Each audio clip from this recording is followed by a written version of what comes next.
Hi friends, welcome back to Sarbathkids channel. இன்னைக்கு வந்து சூப்பரா ஒரு பாய் வீட்டு ஸ்டைல்ல எப்படி மட்டன் பிரியாணி பண்றதுங்கறத பாத்துறலாம். சோ இப்போ எங்க வீட்ல ஒரு ஃபங்க்ஷன், சோ வந்து ஒரு பாய் தான் வந்து மட்டன் பிரியாணி பண்ணிட்டு இருக்காங்க. வாங்க இப்போ பார்க்கலாம். வீடியோக்குள்ள போறதுக்கு முன்னாடி நம்ம சேனலை நீங்க என்ன சப்ஸ்கிரைப் பண்ணல அப்படினா சப்ஸ்கிரைப் பண்ணிக்கோங்க. கூடவே பெல் ஐகானை பிரஸ் பண்ணிக்கோங்க. இப்போ வாங்க வீடியோக்குள்ள போலாம். நாங்கள் இன்றைக்கி 4 கிலோ மட்டன் பிரியாணி பண்ணுறோம்.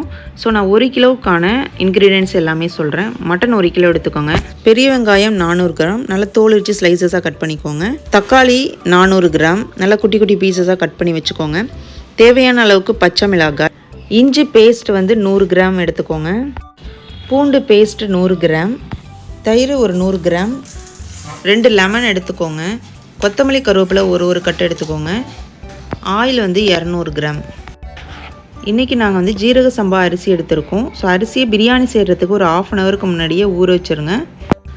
நாங்கள் இன்றைக்கி அடுப்பில் தான் பண்ண போகிறோம். ஸோ பெரிய பாத்திரத்தை வச்சுக்கோங்க அடுப்பில். இதில் வந்து 200 கிராம் எண்ணெயை விட்டுக்கோங்க. இப்போ கரம் மசாலாலாம் ஆட் பண்ணிடலாம். பட்டை, ஏலக்காய், பிரிஞ்சி இலை, ஸ்டார் அனீஸ் எல்லாமே. அந்த கரம் மசாலாலாம் பொரிஞ்சதுக்கப்புறம் 50 கிராம் வந்து கொழுப்பு சேர்க்குறாங்க. கொழுப்பு நல்லா எண்ணெயிலே மிக்ஸ் பண்ணணும். ஸோ நல்லா கரையிற அளவுக்கு மிக்ஸ் பண்ணிக்கணும். நெக்ஸ்ட்டு பார்த்திங்கன்னா வெங்காயத்தை ஆட் பண்ணிக்கலாம். இப்போ வந்து கொழுப்பு நல்லா கரைஞ்சதுக்கப்புறம் வெங்காயத்தை ஆட் பண்ணிக்கலாம். இப்போ வெங்காயம் வந்து நல்லா வதங்கணும். இந்த வெங்காயம் வதங்குறதுல தான் அந்த பிரியாணியோட டேஸ்ட்டே இருக்குதுல. வெங்காயம் நல்லா வதங்குற வரைக்குமே கொஞ்சம் வெயிட் பண்ணலாம். இப்போ பார்த்திங்கன்னா வெங்காயம் நல்லா கோல்டன் ப்ரௌன் ஆகிடுச்சு. இப்போ வெங்காயம் வதங்கினதுக்கப்புறம் தேவையான அளவுக்கு பச்சை மிளகாய் போட்டுக்கோங்க. இது கூடவே வந்து 1 கட்டு புதினா, 1 கட்டு மல்லித்தலைகளை போட்டுக்கோங்க. இப்போது 1 கிலோவுக்கு 400 கிராம் வந்து தக்காளி ஆட் பண்ணிக்கோங்க. தக்காளி கொஞ்சம் நேரம் வதங்கினதுக்கப்புறம் இஞ்சி பூண்டு பேஸ்ட்டு சேர்த்துடலாம். இஞ்சி பேஸ்ட்டு 100 கிராம், பூண்டு பேஸ்ட்டு 100 கிராம் ஆட் பண்ணிக்கலாம். இப்போ இந்த இஞ்சி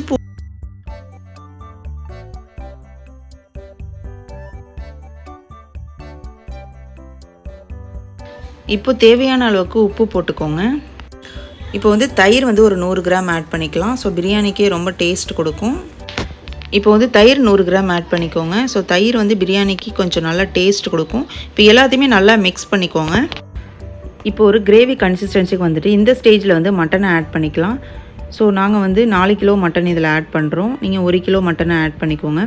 இந்த மட்டனை நல்லா மிக்ஸ் பண்ணி விடுங்க. இப்போ 1 ஸ்பூன் வந்து மிளகுத்தூள், 2 ஸ்பூன் வந்து சக்தி பிரியாணி மசாலா ஆட் பண்ணிக்கோங்க. நீங்கள் விருப்பப்பட்டால் மிளகாத்தூள் கூட போட்டுக்கலாம். ஸோ நாங்கள் இன்றைக்கி வந்து சக்தி பிரியாணி மசாலா மட்டும் தான் போடுறோம். இப்போ இந்த மசாலா எல்லாமே நல்லா மிக்ஸ் பண்ணி விட்டுட்டு ஒரு 20லேருந்து 25 நிமிஷம் நல்லா மூடி போட்டு மட்டனை வேக வைங்க. இப்போ ஒரு 30 நிமிஷம் மட்டன் நல்லா கொதிச்சிருச்சு. இப்போ ஓப்பன் பண்ணி பார்த்துடலாம். இப்போ பார்த்திங்கன்னா நல்லா ஒரு கிரேவி கன்சிஸ்டன்சிக்கு இருக்குது. மட்டன் வெந்துருச்சான்னு செக் பண்ணிக்கலாம். இப்போ மட்டன் வந்து ஒரு 70லேருந்து 80% நல்லா வெந்துருச்சு. ஸோ இதுதான் நல்லா கரெக்டான பதம். ஸோ நல்லா குக் பண்ணிடக்கூடாது. இப்போ இந்த ஸ்டேஜில் தான் வந்து நம்ம வந்து தண்ணி ஆட் பண்ணணும். இப்போ 1 கிலோ அரிசிக்கு வந்து 1.25 லிட்டர் தண்ணி ஊற்றிக்கோங்க. நாங்கள் ஜீரக சம்பா எடுத்திருக்கோம். ஒவ்வொரு அரிசிக்கும் தண்ணியோட அளவு மாறும். ஸோ அதை செக் பண்ணிக்கோங்க. இப்போ மூடி போட்டு ஒரு 10 நிமிஷம் நல்லா கொதிக்கட்டும். 10 நிமிஷம் ஆகிடுச்சு. இப்போ ஓப்பன் பண்ணி பார்த்துடலாம். இப்போ நல்லா தண்ணி கொதிக்க ஆரம்பிச்சிருச்சு. இப்போ பார்த்திங்கன்னா அரிசியை நம்ம ஆட் பண்ணிக்கலாம். இப்போ அந்த பிரியாணியை கொஞ்சம் நல்லா கிண்டி விடுங்க. அரிசியையும் தண்ணியையும் ஒரு 5 நிமிஷம் நல்லா கொதிக்கட்டும்.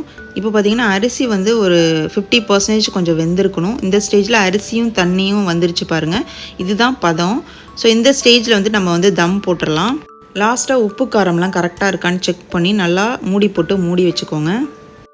இப்போது இந்த ஸ்டேஜில் வந்து தம் போட்டுடலாம். இப்போ தீயை வந்து கம்மி பண்ணிவிட்டு நெருப்பெல்லாம் அந்த தட்டு மேலே எடுத்து போட்டுருங்க. இப்போ இந்த ஸ்டேஜில் வந்து ஒரு 10லேருந்து 15 நிமிஷம் வெயிட் பண்ணலாம். இப்போ 15 நிமிஷம் கழித்து ஓப்பன் பண்ணி பார்த்துடலாம். ஆஹா, அருமையான மட்டன் பிரியாணி ரெடி ஆயிடுச்சு. பார்க்கவே ரொம்ப கலர்ஃபுல்லாக இருக்குது.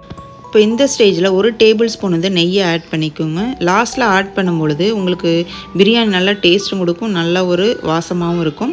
ஸோ இப்போ இந்த பிரியாணியை கிண்டி விட்டுடலாம் எப்படி இருக்குன்ட்டு. நல்லா அரிசியெல்லாம் உடையாமல் உதிரி உதிரியாக சூப்பராக ரெடியாக இருக்குது. மட்டனுமே நல்ல ஒரு பஞ்சு போல் வெந்திருக்கு. டேஸ்ட்டுமே ரொம்ப ரொம்ப சூப்பராக இருந்துச்சு. ஸோ ஒரு பாய் வீட்டு ஸ்டைலில் ஒரு சூப்பரான மட்டன் பிரியாணி எப்படி பண்ணுறதுன்னு நம்ம பார்த்தோம். உங்களுக்கு இந்த வீடியோ பிடிச்சிச்சு அப்படின்னா ஒரு லைக் பண்ணுங்கள். நீங்களுமே வீட்டில் ட்ரை பண்ணி பாருங்கள். நாளைக்கு ஒரு சூப்பரான ரெசிபியோட நான் உங்களை வந்து மீட் பண்ணுறேன். தேங்க்யூ ஃபார் வாட்சிங்.